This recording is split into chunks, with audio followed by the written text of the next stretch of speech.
This Hangout is on air live. All right, go ahead and have a few words about our sponsoring organization, IPID. Yeah, ooh, very good. Come in front of the camera. All right.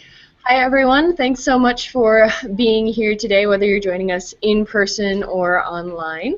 Looks like we need a power source. We're going to get a power source. Okay. Maybe I have a power source. All right. I do. My name is Renee Van Sicklin, and I am the president of Interdisciplinary Perspectives on International Development, which we usually just call IPID because the full name is a little bit of a mouthful. We are the organization that sponsors Reconsidering Development, and we are a University of Minnesota student group that fosters dialogue between students, faculty, and practitioners, people doing research and work in international development field. So this is one of our first events for this semester. We have a few other events coming up later on in the semester, including a professional career panel where we'll invite people who are working in international development to come and talk with students a little bit more. We'll also have an event later on the semester where students can present the research that they've been doing. And so now we're really excited to get to hear a little bit about some people who have actually been published to do, have published some work in international development. So I will hand it over to Anna and Richard. All right. Excellent. Thank you. So in December, we published the Language and Development issue of Reconsidering Development, which was published here at the University of Minnesota. And we have the good fortune to have 5 of our authors here. A few of our authors couldn't make it. One is in Panama enjoying herself right now, so tragically she's not here. But what I've asked of all of the authors, they're going to say maybe 3 to 5 minutes about their article and their work, and then we will take any questions you have. I know Richard has some questions, and hopefully this will spark some questions for you in the audience as well. If you happen to be watching online, you can tweet your questions to @Reconsidering, and Richard is monitoring our Twitter. So, without further ado, I would like to introduce our authors. We have Fabrice, Jenna, Kamal, Katie, and Thor with us. And I think we're going to start with Fabrice, right? Yes. Okay. So, good afternoon. I will hand it to you, Fabrice. Yeah. Thank you. My name is Fabrice Jomont. I'm based in New York City. I'm a Frenchman in New York. And in the past 10 years, I have researched American foundations. And I've looked at what they did in Africa, and in particular the way they work with higher education institutions in Africa. And this is the topic of a dissertation that I wrote for my doctoral program, for the topic of a book that will come out in a few months. But looking at various grants made by American foundations in the past 15 years or so, I looked at the way it concentrated in certain countries. And it turned out that most of the grants made to higher education institutions in Africa were supporting institutions that had English as the dominant language. So I just took, and I worked with a colleague of mine, Jack Lampe, who's probably watching this as well, and we just took a closer look at the grants that were available at our Foundation Center. And it was about 13,000 grants that we looked at, made by American foundations to universities or research centers in Africa.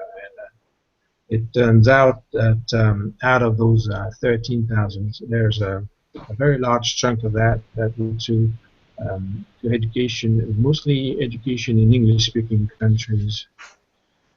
Mostly in countries that are in sub-Sahara, and the top earning countries are South Africa, Nigeria, Kenya, Ghana, and a few others. None of the grants went to French-speaking countries or Portuguese-speaking countries or other types of institutions. Mostly, the bottom line of our paper is that in order to get funding from U.S. foundations, seems the data shows that you need to speak English and you need to have a connection through English with American foundations. So that's what we talked in greater length in the paper, and I'm happy to take your questions during the exchange. Thank you. Thank you, Fabrice. So, grant making in sub-Saharan Africa and the language implications. Let us move to Jenna, and let us hear a little bit about your paper for Reconsidering Development. Thanks, Anna, and thank you both, Anna and Richard, for pulling this together. It's really exciting to be a part of this panel today. So the paper that I worked on was something that I have been thinking about for a long time. I was a Peace Corps volunteer in Malawi in southeastern Africa, and during my time as a Peace Corps volunteer, I felt like I did not have enough time to think about my own maybe biases and assumptions around the use of English, particularly in educational spaces. And I felt unequipped to deal with some of the maybe concerns I had and the tensions I felt and my colleagues felt around insisting upon students using English only in the classroom. So recently, I've just recently finished my PhD program at the University of Minnesota in the Department of Curriculum and Instruction, and my program area focus was in culture and teaching.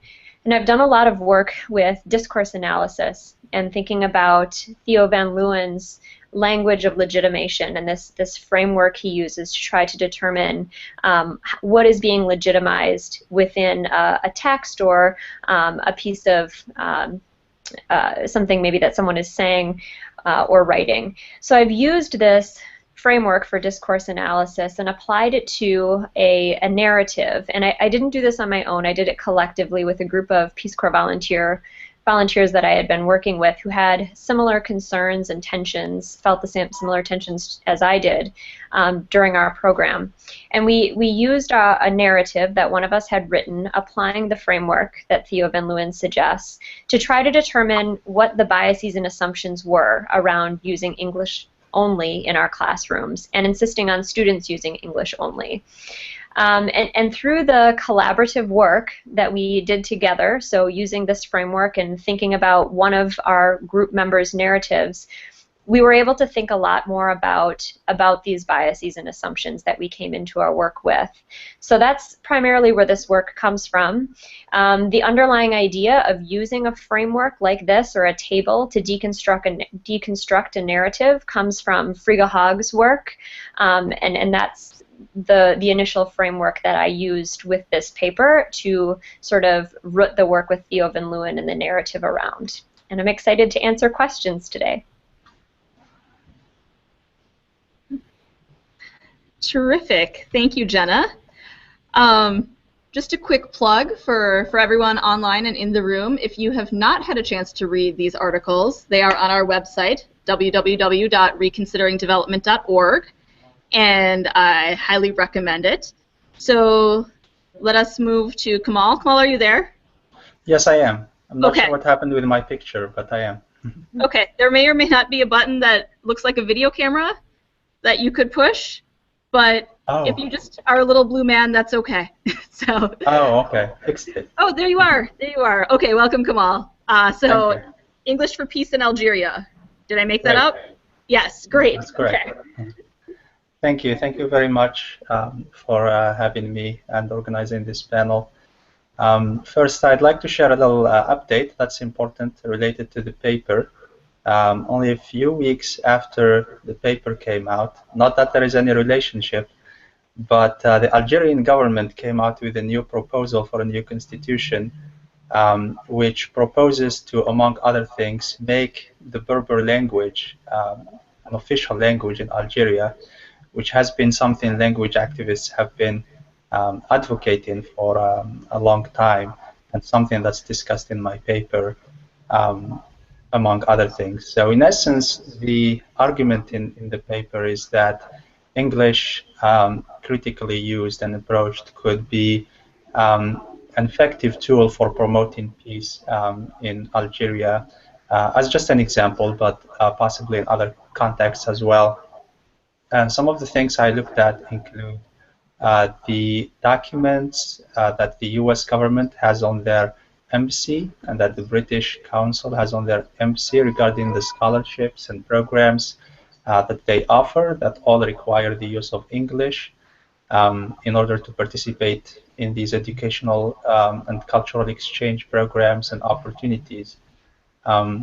And there are a lot of them, and their main goal is to promote mutual understanding between the people of the US, for example, and the people of Algeria. And something else I've looked at is the attitudes that seem to be prevalent in Algeria towards different languages, and how a framework of peace sociolinguistics could address some of the negative attitudes, such as those towards dialectal Arabic, in order to improve the status of this language. Peace sociolinguistics is a framework used in the paper, and in essence, it argues for the study of language through the lens of its potential for promoting peace and positive attitudes towards different languages, therefore reducing negativity and conflict among speakers of different languages. I'm looking forward to your questions. All right. Thank you very much, Kamal. So as you can sort of start to see, English in development is a massive issue, and there's so many ways to think about it. So I hope that's giving you some thoughts, perhaps some fodder for questions. With that, why don't we move on to Katie and hear about Katie's article. Ooh. Hey, Katie, I think you might be on mute. Is it possible? I can't hear you. That's a... There's a little what can I do? microphone button on her screen on the top. Oops. Is there a little microphone button on your screen? Yeah, there is. Should be. Okay, oop, there it went mute. Now can I hear you? No, I can't. Okay, tell you what, we're going to jump to Thor. When this happens to me, I have to restart my computer. So you may need to restart your computer and click the link again, okay? All right, thanks, Katie. So we'll come to Thor. All right, Thor, you're up. Okay. Can we hear you? Yes, okay. Can you hear me? Yes. Okay. I am a linguist by trade and study second language acquisition, especially of field learners out in the field. And I did my dissertation on one international development organization and their personnel who are learning languages in the field. And in my own experience living overseas and in doing this research, I really found that people automatically assumed that everyone spoke English. And even learners who started out being really motivated to learn a language and excited to do it eventually got converted over time to this, well, I don't really need to learn this language because everyone speaks English. And right now I work at the Middlebury Institute of International Studies. It used to be called the Monterey Institute of International Studies, which has a really good development program. And all of our development students actually have to learn foreign languages as part of their development program. And there's some resistance to that. And I think some of the professors here feel like, well, development workers don't need to know a foreign language necessarily because they can do everything they need to do in English. So the article that I wrote for Reconsidering Development was basically kind of an exploration of what are all of the reasons that English is not enough. What are all of the reasons that you can't just get by with English, that even when people do speak English, and some of your partners in the field may be English speakers, not as many people speak English, and maybe not as well, or about as many different kinds of topics, or feel as comfortable in as many different situations as development workers often assume. And the university I work at is also really famous for training conference interpreters. And one of the things that I've noticed in our discussions around here is that the standards for a conference interpreter are often a lot higher than the kinds of interpretation that I've seen in the field being carried out by development workers, where basically anyone who's a bilingual and kind of knows what's going on is often pressed into service and forced to interpret. And these interpretation events are often very high stakes, that each side assumes that the interpreter, who just happens to be kind of a bilingual who's present and available, is faithfully representing the message. And so I kind of was marshaling a bunch of different analyses from sociolinguistics theory to say, why might this be problematic? Why do field workers actually need to know English? And why might it be, need to know something other than English? Why might it be more important than field workers think, development workers think, to become fluent in the language of their host work, their host sites? And then that kind of, I supported that with the research from my dissertation, with lots of evidence of learners who are really highly motivated. It started out, and an organization that said that they supported language acquisition, but it turned out in the end that that wasn't enough to overcome some of the practices on the ground. That even though the organization's leaders thought that language acquisition was important, sort of the regional and national and local management didn't. And that those ideologies and beliefs about the natural role of English and what was worth doing and what wasn't overrode development workers' own desires and the organization-wide policy. So I'm really interested in working on organizations' own language policies, both their policies for language use as well as for language acquisition, how they can better support their personnel to learn the languages of the cultures in which they're working as part of their job requirements, as part of their evaluation procedures. And I'm also excited to be part of this panel and happy to answer any questions that the audience might have. Okay. All right. Thank you very much, Thor. I know a couple of us were giving knowing looks across the room. So we've had some experience with that ourselves on our own projects. Good. Yeah, almost everyone I've talked to has agreed with that. So hopefully we'll get Katie back. I sincerely hope that the restart works for her. But in the meanwhile, why don't we perhaps start with the questions? So I think what we'll do is that if you're in the room, perhaps I'll invite you up here so that the authors can see who you are and who's asking the question. And then Richard, if you're fielding them from anyone online, we'll have Richard ask those. Sound good? Perfect. All right. Excellent. Would anybody like to start the questioning? I think perhaps Richard would like to start the questioning, actually. Okay, we'll bring Richard up. Oh, hold on. Can you hear me now? Yes. Okay, let's hear from Katie first, and then we'll start the questioning. Great. Perfect timing, Katie. Okay. Sorry, it took me a while because, of course, every file is up on my computer, so I had to save before shutting down. But it always happens with Google Hangout. I use Google Hangout a lot, and usually someone's always muted. So. Oh, yes. Hi, everyone. I'm Katie Lazdowski. I'm from the University of Massachusetts, Amherst, where I'm a doctoral candidate, and thank you for the invitation to be on this panel. I'm very excited. So my work is a bit different. It's not empirically based. It's a lit review that I essentially altered for this publication, but it comes from my comprehensive exams from a few years back. And I'm really interested in humanizing research and decolonizing methodologies of research. So I was essentially looking for how language policy and practice is researched in West Africa. I am also a returned Peace Corps volunteer where I served in Mali for 2 years in 2008 to 2010. And that experience is what provoked me to return to get my PhD. I come from a 5 through 12 French teaching background, and I was really cognizant of my role during my Peace Corps time and how I play a role in how other development agencies play a role in development work, and have carried kind of that into my own research. So I was looking at how the research, how ethnographic, or how this area has been studied both ethnographically and how this area around language policy and practice in West Africa has been looked at through perhaps participatory action research, or which are two methods which really prioritize stakeholders in the research process. Not so much just their involvement, but also in the design and execution.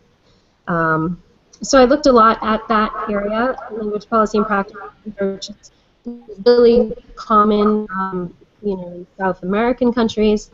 But a particular author, Jallo, I think Boubacar Jallo, really kind of highlights why these approaches are less common. But I argue it's crucial that we think about extending our research methods to include these, given the particular sociocultural and sociopolitical background of these countries, where oftentimes we deem them as francophone, but in reality they're Afrophone and very much still grounded in their African languages. So in sum, it's a lit review, and I look forward to fielding questions now that you can hear me. All right, thank you, Katie. So I think with that, we will start the questioning with Richard.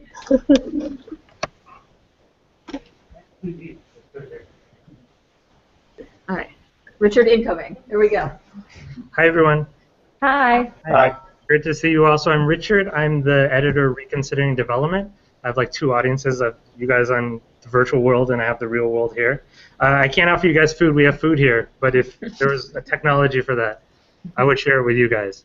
I just have a few questions, but I also want to open it up to you guys to ask questions to each other, and also the room as well. And I can transmit your questions over to here, so you guys don't have to be on the spot and be on YouTube. So one of my questions, I think, for the group is, because I think one of the purposes of the journal is to kind of bridge this divide between practice and research, and I think the five of you really speak to that in that your work has clear practical implications, but also poses these larger academic questions that really no one pays you in kind of a practical world to ask. So I think all of you bridge that really nicely. But I kind of want to pull out of you, presuming that I'm two people, I'm a scholar and I'm also a practitioner, what are some of your theoretical implications in your paper? So what are your recommendations for future research for scholars to kind of pursue these, given you don't have the unlimited time and resources yourself to do it? And then at the same time, what are your practical advice for practitioners? If I'm a practitioner and I'm very busy, what are the main points, in 140 characters or less, that I can kind of get out of your research? So those are kind of two questions. Does that make sense? Mm-hmm.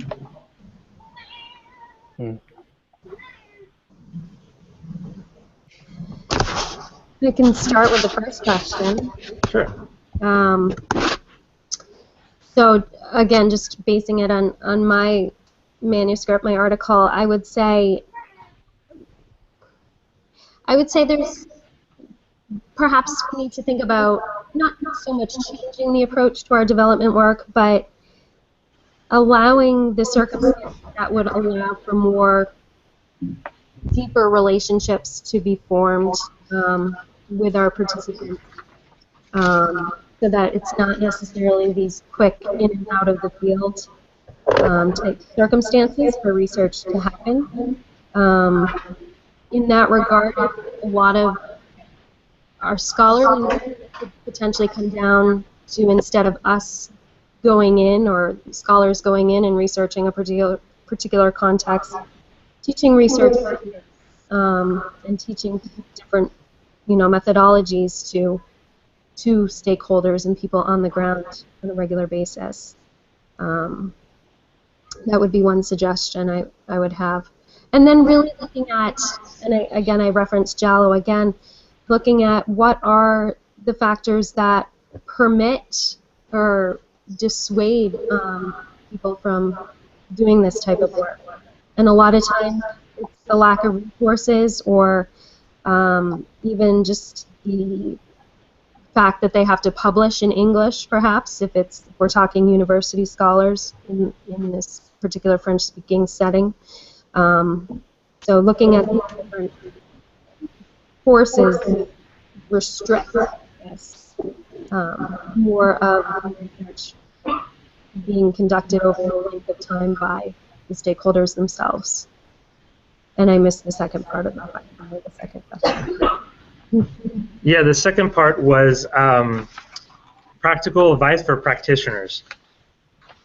Kind of a balance between academics and practitioners kind of ask for different things and benefit from different things. I know as an academic, I really love these large, difficult, unsolvable problems, but obviously practitioners like problems that you can solve. And so sometimes that clashes when I do more practical research. I'll have to think about that one for a second. Someone else wants to comment. Well, while thinking about like Katie's thinking about the practical side, I want to add something in terms of research. I think it could be interesting to see more collaboration between sociolinguists and peace experts in international development, and use this framework that Patricia Friedrich has proposed called peace sociolinguistics, and explore the impact of the socio-political impact of language use in different contexts besides the Algerian context. And as far as the practical side, I maybe in my context, some of the things that teachers could do is to consider, for example, teaching problem-solving strategies as far as language teachers are concerned, especially with English being one of the most sought-after languages to be learned, at least in the Algerian context these days. I think English teachers may be able to capitalize on this interest and teach problem-solving, problem and conflict resolution strategies that could help maybe promote peace. That would be one practical aspect I can think of. Great. I'm thinking a lot about, if you don't mind me jumping in, I'm also thinking about teachers as practitioners, and I'm thinking about, I guess, maybe peace in another way. So I'm thinking about teacher education primarily. You know, I mentioned my piece that I wrote is about Peace Corps volunteers and their training. But you know, like, I think it would be really great to find some way that we can work with pre-service educators to help them sort of discover some of these things that they may normalize in their everyday lives. And so one of those things I've proposed in my writing is just that English is a superior language in some way, or a language that has more credibility within educational spaces, for maybe reasons that we don't always pinpoint. So when I think about, you know, Richard, you were asking about this, thinking about, you know, what are the implications for you know, the scholar and the practitioner. I would hope that, at least with my writing, that I'm just sort of proposing ideas anyway, so that people might be able to grab onto this idea of we might need to do more with teacher education, maybe here in the States or abroad, in terms of troubling what teachers believe to be true and normal, and helping them think through some of their assumptions and biases as they move out into the workforce and potentially are working with students very different from themselves.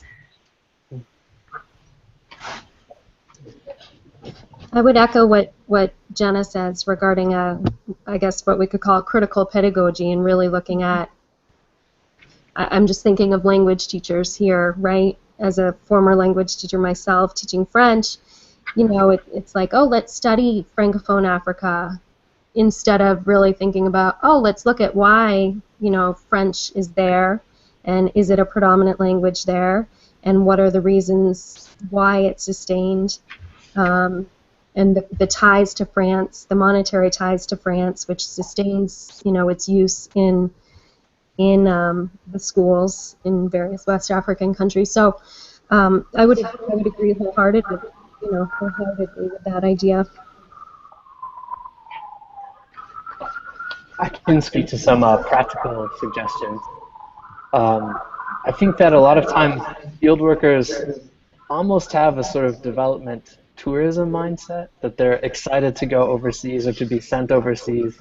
And there's value to it. There's value to seeing the problems or the challenges that you're dealing with. But a lot of times development practitioners see themselves as an expert in, say, mining or water or good governance or family planning. And they see like the language situation, the local situation as being kind of irrelevant, because what they need to know is their content area. And I think encouraging language or development workers in any possible way to become language learners, to really ask themselves the hard question, do I need to go over there and to carry out this work, or is there someone who already speaks this language that I can just give my content knowledge to and train in my perspectives so that they can do the work instead?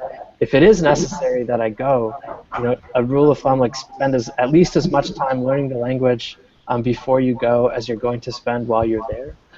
Even if you're not going to be there for 2 years, you're just going to be there for 2 weeks. At least learning the language for a couple of weeks before you go and opening up in those kinds of things. And I really think that the sort of field workers, sort of development workers who should be doing the field work should be experienced language learners, should have worked as an interpreter themselves so that they understand the limits and they understand. Thor, you silenced yourself. Well, now it's silenced me, actually. Okay. No, it's Maybe okay. Richard silenced you. No. Okay, we're back. Okay.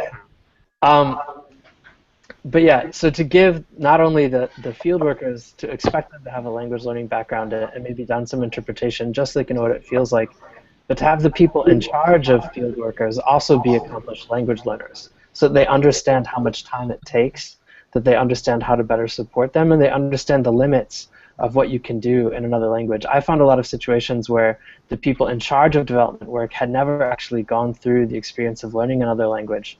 They were monolingual English speakers, and so they had no real background or platform to understand why it would be important or why English would fail you.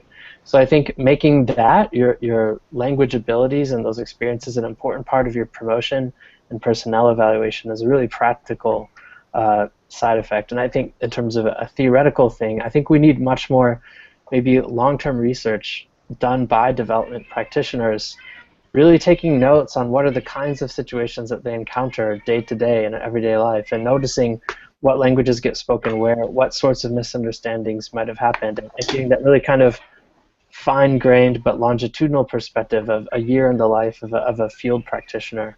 There hasn't been a lot of that done yet, and I think there's a real need for it. Thanks. Yeah. Okay. I think maybe we can also take from the audience, because you guys are more captive audience that we're holding here in this room. If you guys have any questions.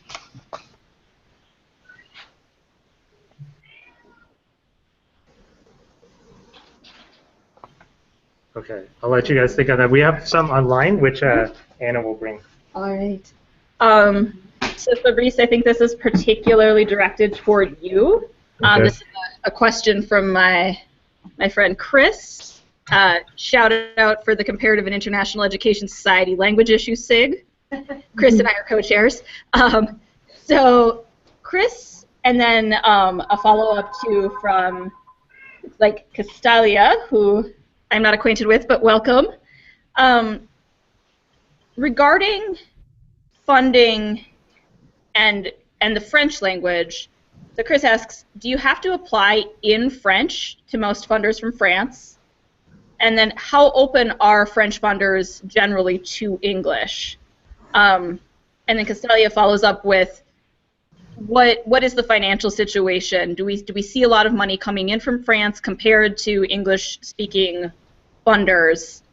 Just sort of the financial and linguistic issues around France and funding in sub-Saharan Africa versus English. So most of my research is based on U.S. foundations and getting the funding from English-speaking institutions. But I can try to answer that question. If you need to speak French to request funding from France, yes, definitely. Although you won't find that kind of money from a philanthropic organization, at least not in the same way it is done here with U.S. foundations. But definitely French is a good idea if you want to obtain funding from French development agencies. Although you'll find more and more officers with a good mastery of English to answer your call. And it's the same thing for U.S. officers in foundations. I think not all of them master several languages, and that can be a reason why there's a tendency to choosing grantees that will understand you, or more or less, I would think the requirements for getting funds and the forms and reporting that needs to be done implies that you are a master of that language. Whether it is getting grants for foundations in the U.S. or getting grants from the French government, the reporting that comes with it and the convincing that goes with it ultimately requires that you master that language. That I don't know if that answers that question, but it seems to be the ultimate response for people seeking grants. Mastering the language of the grantor is a good idea. Thank you. Does anyone else want to jump in on that? Anyone else with experience in Francophone West Africa in particular?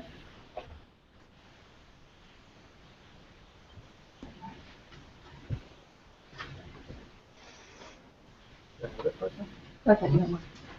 I have more. Yeah, please. Okay. Anyone from the room ready? Anyone? Oh, okay, Mavic. Can I just shout? Yeah, you can just shout. Okay. Can you guys hear when she shouts? Hi guys. Hi. Yep. Okay. Oh, great. So I'm doing the Masters of Development Practice here at the Humphrey. So I'm more on the practitioner side.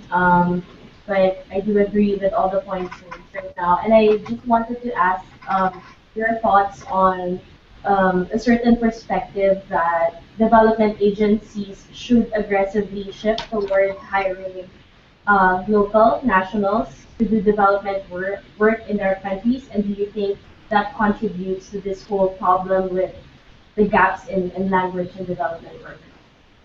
That's a good point. Definitely, and it is definitely happening in most of the large foundations. They tend to hire more and more people from the field, from even in their offices in New York or Chicago or anywhere else. That's a step in the right direction, I think, to solving that problem.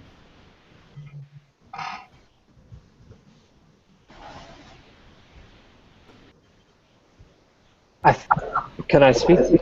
Yes, of course, please. Yeah, I think that using more of the local people or the nationals, whatever we would want to call them, the people from the host countries where work is being done, is definitely part of the solution. But if an essential part of that job is that they're proficient in English in order to communicate with the international headquarters or the organizational headquarters, it still then becomes privileging those people. So only those people from that society who are really good at English are able to get those sort of roles working with it. And it can also incentivize people to really learn English or to speak English with field workers in the hope that they would get promoted to more of the international headquarters role or toward a higher role. So it continues to, I think, like recirculate this ideology that English is the most important. So I think, relying more on local and national or host culture field workers is definitely a big part of the solution. But I think you still have to be careful about like what are you communicating about, what language skills that they need, and what is the natural language for the interactions that they have to be in, and are there ways that you can equip those workers with content knowledge in their host language, in their other language, the non-colonial language, so that they can carry out their practices without having to involve necessarily the international donors or colonial languages like English and French directly. Mm-hmm. All right. Any more from the room? have more online. It's okay. All right. I think this is an interesting question. So you sort of answered a question that we had, which was about, does the general population in the field feel that they'll be more empowered if they function in English? And it seems like you're, to some extent, saying yes, because there is a greater chance of perhaps being hired at headquarters or gaining promotions, things like that. Or getting funding.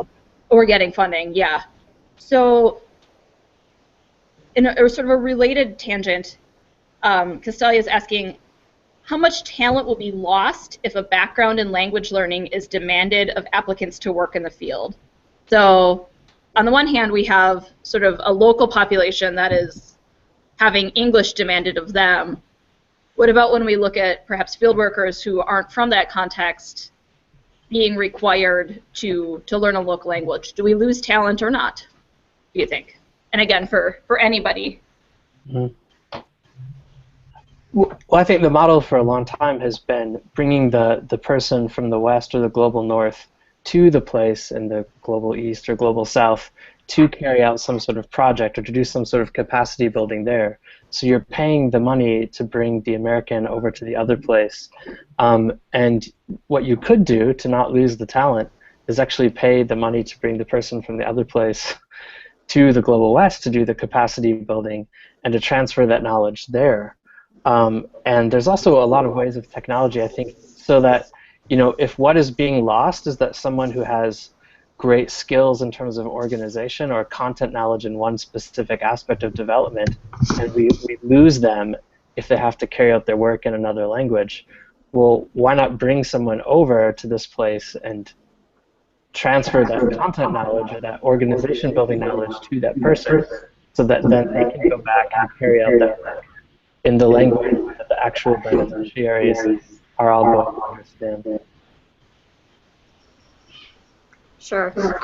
Can you hear me right now? I switched devices. Mm-hmm. Yes. Okay. So I think in regard to that, I'm thinking about some research that I've been reading around teacher education and how context is really very important. So you know, I think I realize now that I'm talking about teacher education, which is not something that we're all talking about here. But in terms of training a teacher within a different context or an educator, and then asking them to go back into their original context and transfer those skills is sometimes something that's very difficult to do. So in terms of, you know, this question of, are we losing very qualified individuals when we require them to learn the language of the space that they're going into? You know, I seem to think that a lot of it is just more about respecting the fact that the people that you are working with, or I guess the students in the case of my Peace Corps experience, that the teachers are working with, have an identity that's rooted in their home language. And even if the Peace Corps volunteer or the person working in that space doesn't acquire a proficiency level of proficiency in a language, but shows that they respect the language and that there is this sharing. One of the goals of Peace Corps is that there's a mutual sharing back and forth of knowledge. And I think if that's something that's respected and set up from the beginning, that can really make a big difference as well. And I think our responses to the question really show where we place our values and what we deem legitimate knowledge and who has the knowledge. So I'm more in the school of thought that it's not a question of compromising, or I would argue that we can't necessarily compromise knowledge that the stakeholder doesn't have what we're reading as the dominant language, but rather work around, you know, that language barrier to make sure that he or she or that person is able to, you know, bring their contextual contribution. All right. How's the room doing? There's been some furious note-taking. This may result in questions. Anyone feeling bold? All right, just keep waggling my eyebrows at you. Hopefully it'll happen. So Kamal, this is very much speaking to your paper. The question is, how can one justify English for peace when so many people speak of English as a hegemonic language that disempowers other language speakers? And then sort of as a follow-up, is the demand for English language education coming from the middle class or imposed by grant givers, or something else altogether? That's a very common argument. Thor also referred this earlier, that English is sort of hegemonic, and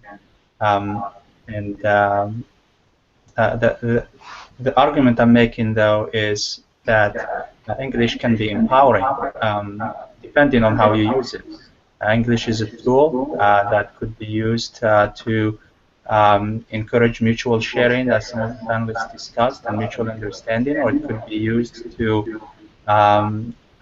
worsen conflict and disempower individuals. So it depends on how you use it. English, I think, is a powerful language for many different reasons. And I think it's more productive to work in the direction of thinking of how to use this language to empower users instead of saying let's not use it at all. Obviously, when I make this English for peace, I don't necessarily mean that other languages cannot be also agents of peace.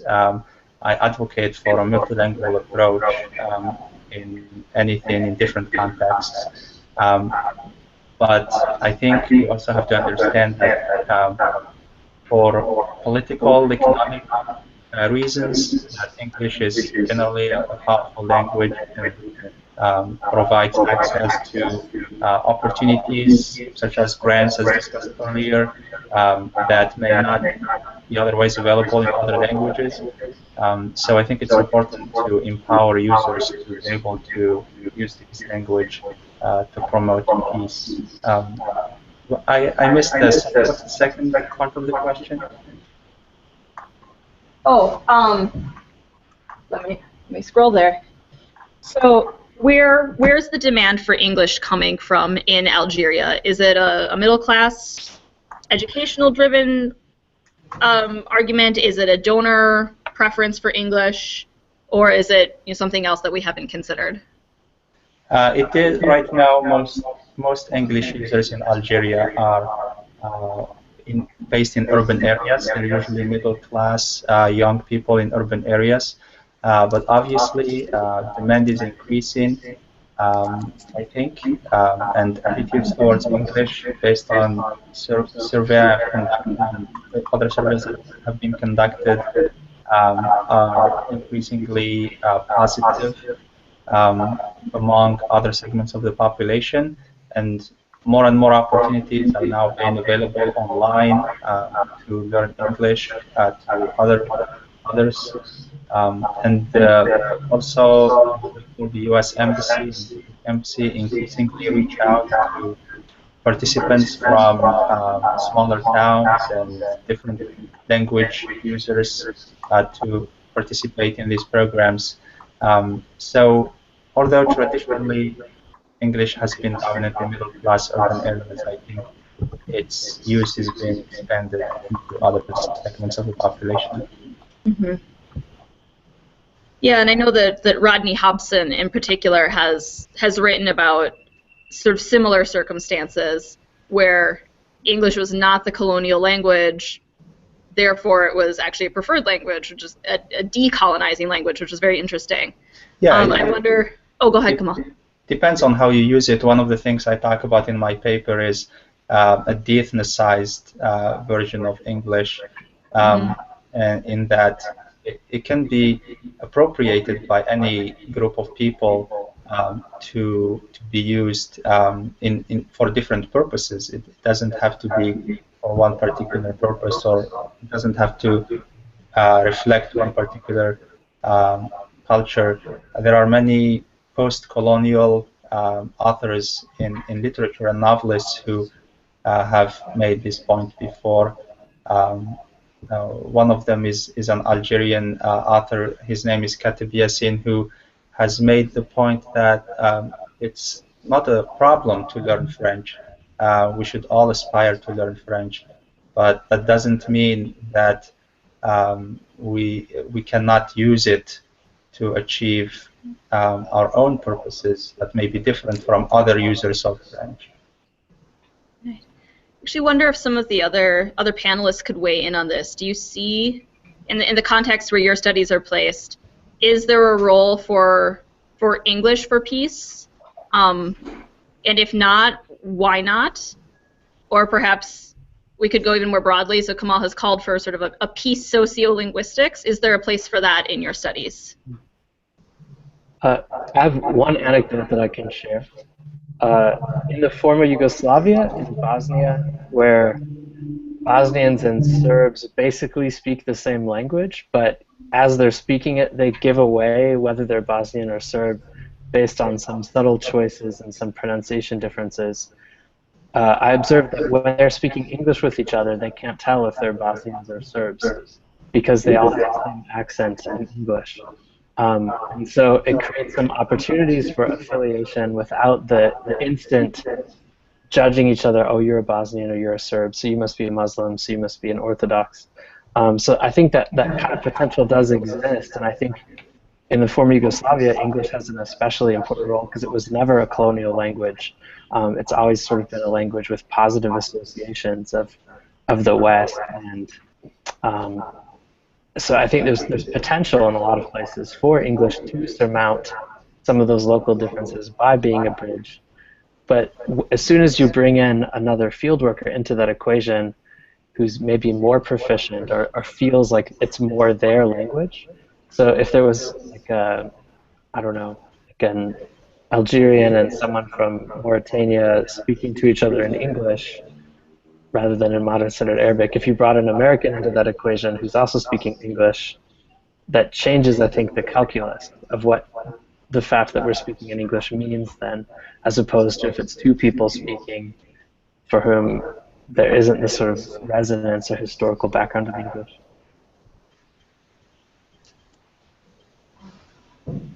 Thank you. All right.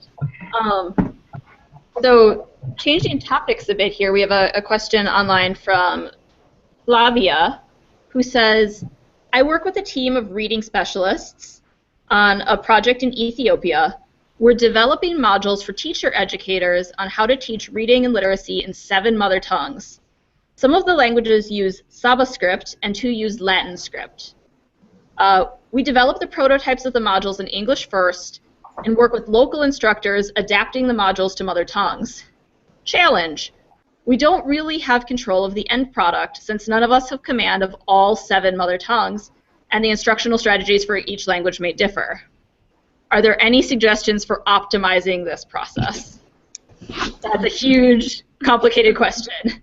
What do we do when we don't have control of the linguistic end product?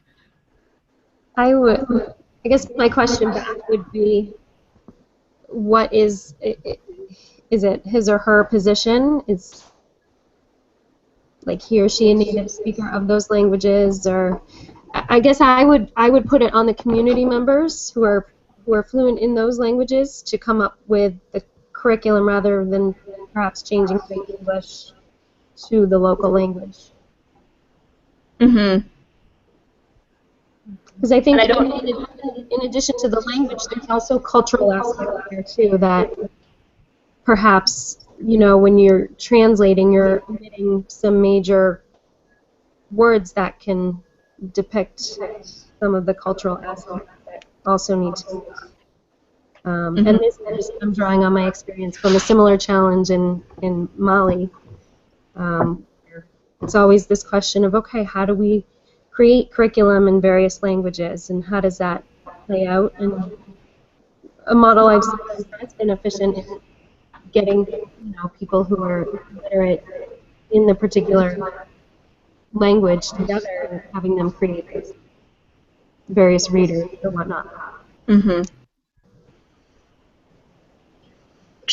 Yeah, Anna? No, I mean, like in this case though, then that's assuming that all of those 7 mother tongues are understandable by one another, right? So yeah, and we don't know. So I guess my question would be, how would that look? Even if they do all come together and try to understand, if they're not mutually understandable. I'm just trying to kind of understand more of how she sees this playing out. Mm-hmm. Did you hear that? I did not. Okay.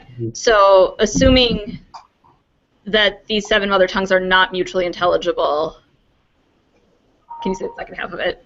Right. Sorry. So from what you said, what your recommendation would be for those community members to come together and develop their own curriculum, right? They're meeting. Yeah. So have you seen something like that happen for different a community in which the languages aren't necessarily understood by, like, so those 7 different languages are not understood by all of the community. How do you see that working? I'm just trying to understand more, I guess, what you were. Yeah. It's not a collective process in that sense. It's divided amongst languages. So, I mean, in Mali, 80% of the population predominantly speak Bambara, so they have their texts in that language. But then a whole other population would meet separately, not in communion, with the Bambara speaking people. So it's, in that regard, and it's this question of who do you hire is their role. You need a language specialist, in each group. I think you could maybe use Amharic too, and as a lingua franca, just to establish what you want in common between all those 7 language curricula. And then once they agreed on just a range of parameters, each language team could develop their own curricula for that. I think there's a danger in having something that's too standardized for languages that are very different. I see that in something like Rosetta Stone, right, where you're trying to apply the same methodology to languages that work very differently and pose different challenges to the learners. So, but I think there could be some room to establish pedagogical best practices that would be true across all 7 of those languages if you could agree on those. So we have a couple clarifications. One is that the modules in Ethiopia are following the national curriculum, and then the local in-service textbooks are in the 7 mother tongues. Amharic is a language of power, so it's a political issue, is what she's saying. And that there are no community members per se. It's college instructors, and the curriculum is developed by the Ministry of Ed. It's a USAID-funded project, or is funding the modules. So there's a lot going on there. So there's U.S. money to develop modules. The curriculum is being developed by the Ministry of Education, and Amharic appears to be out because of the political circumstances surrounding it. So that's an update from Flavia. So Chris, about 45 minutes ago, asked sort of a related question. But he's wondering if anybody had positive experiences with the use of simultaneous translation in development projects, and if you have any ideas from the field or anything you've read about that you'd be willing to share. And he said he's interested both in technology and service providers of face-to-face interactions. And I know that in a project we work on here at the University of Minnesota, we do simultaneous translation, and sometimes it's wonderful and sometimes it's very complicated. So I don't know if the rest of you have any thoughts on that topic, anything that's worked particularly well for you.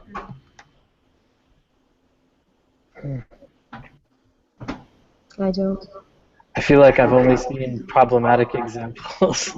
I think if there were a situation where you had good conditions, well-trained people, a booth where they could really be paying attention and the time to get briefed beforehand, then it can work really well. But to have all of those conditions met is rarer than we might hope, I think.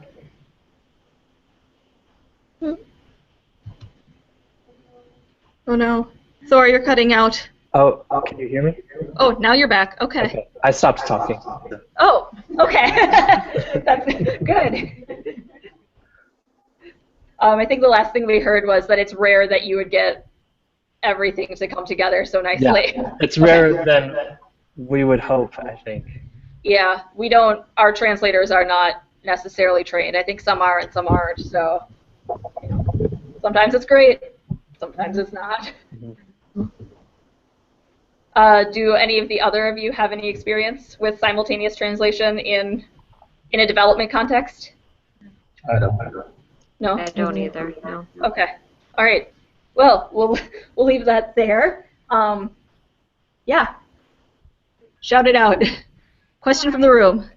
I apologize, this might be a long-winded question, but I'll try to frame it nicely. I'm trying to process an experience I actually had in Malawi, so I connect with Jenna a little bit.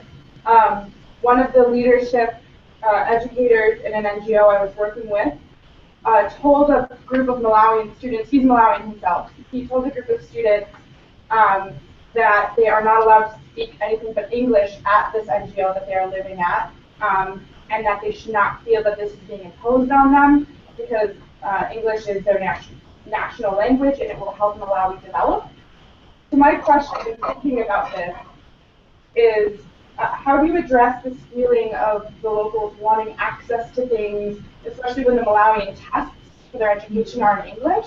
How do you address this need to want to learn English and have access to these things? And what are your interventions for that? If you were to promote their local language, what are the interventions when it's largely systemic? Sure. So thanks for that question. A lot of times I hear people say things like, how can you say that teachers shouldn't be using English only in their classrooms when indeed helping the students learn English is going to be what helps them probably, like you said, pass the exams or potentially move on after secondary school in a career. And a lot of what I'm really advocating for is not, in the paper anyway, is not for teachers to use only English, is not for teachers to stop using English only in their classrooms. It's really for teachers to become more aware of maybe their assumption that English is necessary and one of the only necessary languages students might need to move forward, and that potentially there can be this understanding or mutual understanding that the student's home language is also valuable and a part of the student's identity, and value that in the classroom when they're working with the students. And I know that doesn't answer the second part of your question. I had a hard time hearing that second part.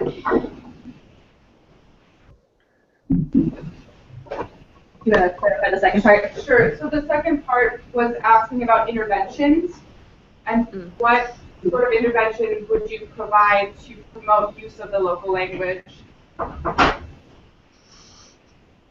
Okay, sure. So I can tell you that when I was working in the village that I was in Malawi, one of the things I did as a secondary project in Peace Corps, you're asked to do a secondary project on top of your primary project, which for me was teaching, was have books donated for a library that our community built. And at the time, I thought this was a great idea. These were all books that were donated from the States, and they were written in English. And I think to some extent it was nice to have those materials available for students, but I think it would have also been very beneficial to have books available to students not only in Chichewa, which I'm sure you're familiar with, but also in the other languages that are spoken in the country. So Chichewa is one of the national languages, but also Chitumbuka or Chiao, some of these other languages that are not valued and actually sort of looked down upon by other individuals once you move into the bigger cities. And I think that by even just making texts available in some of these languages that are less spoken, but for students who speak them and have spoken them growing up, it could help students really identify with you know, with their background and where they've come from, and potentially be, as you know, as I mentioned before, a way of building their identity. Thank you.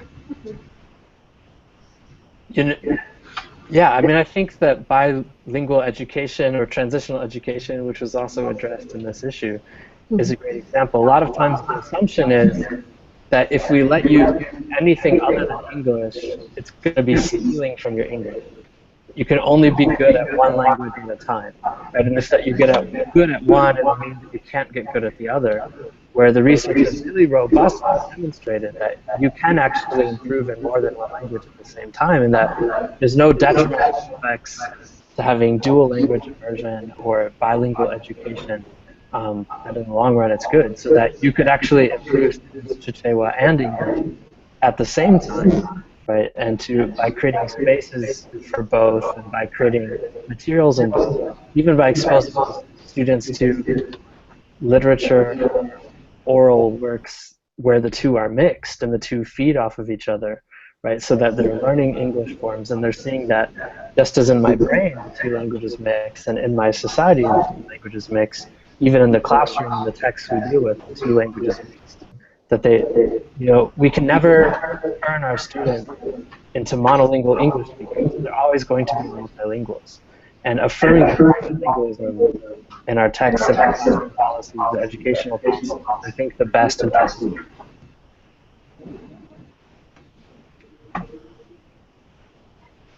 All right. Thank you very much. Okay, so we have one last question online, and I think we'll wrap up here. First of all, it says, shout out to Thor, go MIIS, hooray! And then a question for Jenna. It says, I'm a Peace Corps volunteer in Cameroon right now teaching English and would love to hear more about your framework. What were some of the challenges you faced in using it? Sure, so I can say that with this paper, I've only used the framework once, and it was with a group of Peace Corps volunteers that I had worked with after we came back from our Peace Corps experience. So, you know, what we did is we each wrote a narrative. You can read in the paper about how we did it, about a situation where we maybe felt there was some tension in our classroom because we were forced to ask students to speak only English. From that group of narratives, we selected one and deconstructed it together.